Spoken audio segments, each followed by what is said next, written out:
Hi everyone, I'm Ike from Current USA, and today we're going to give you some tips on choosing the best location in your aquarium for your wave pumps.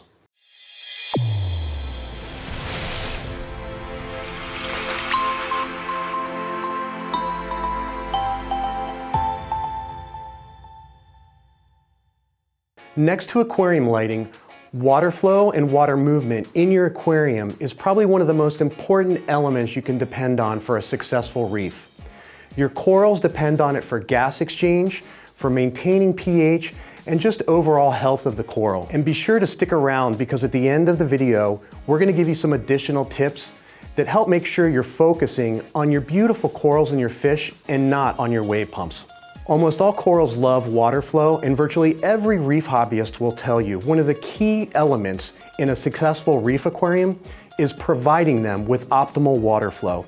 But it's important to know what flow mode and where you position your pumps, how that will affect your corals and ensure that you won't damage them. If you're keeping LPS corals or any invertebrate with long tentacles, you want to make sure that you're not positioning your wave pumps where they're providing direct water flow that's too strong and may damage their soft tissue. And at the same time, you want to ensure that they're not positioned in a location where those long tentacles may get sucked up and damaged.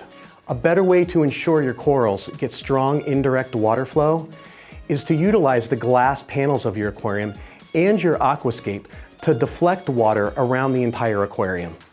Many large soft corals also rely on water flow to stay upright, so positioning your pumps in a location which provides them indirect pulsing water currents will keep them standing up and in their natural state. If you have any corals in your aquarium with stinging sweeper tentacles, such as a torch coral, you'll want to ensure you position your wave pumps in a location that provides them indirect water current and doesn't encourage their tentacles to sting other corals at night. SPS corals love water flow, and they can handle a lot more direct, strong current. If you're keeping a lot of SPS corals, place them in the middle to upwards portion of your aquarium where they not only will get more light, they'll also be getting more direct water flow. When you aquascape your aquarium, ideally you want to leave adequate room for your corals to grow while also providing circulation throughout the entire aquarium. If your reef aquarium has a rock wall, leave enough space behind it for strong water current. This will allow you to place your wave pumps in back areas of the aquarium and use both the glass aquarium wall and your rockwork to direct water current throughout the entire aquascape. Try to avoid placing your wave pumps in a location where strong direct water currents are pointed directly at your rockwork. This is the common area where most of your corals are going to grow, and placing your pumps here can often bring more attention to your equipment and not what's inside your aquarium.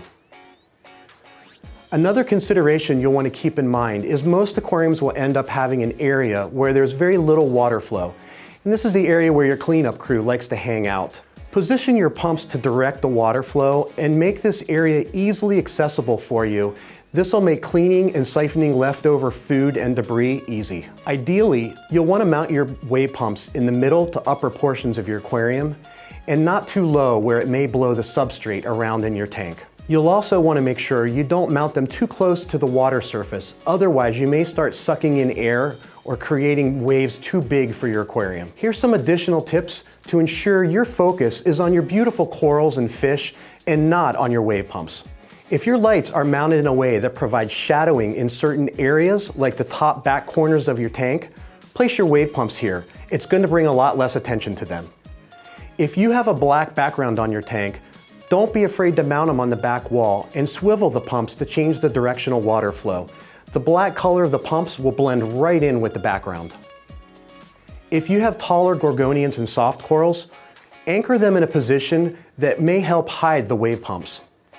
And one last tip, keep your pump cables organized. Nothing can be more distracting than seeing a hanging cable on the side of your aquarium. Tuck them up and behind the back of the aquarium and keep things looking sleek. If you're using a pump pre-filter on your wave pump, keep it clean. Nothing can be more of an eyesore than a dirty filter over your wave pump.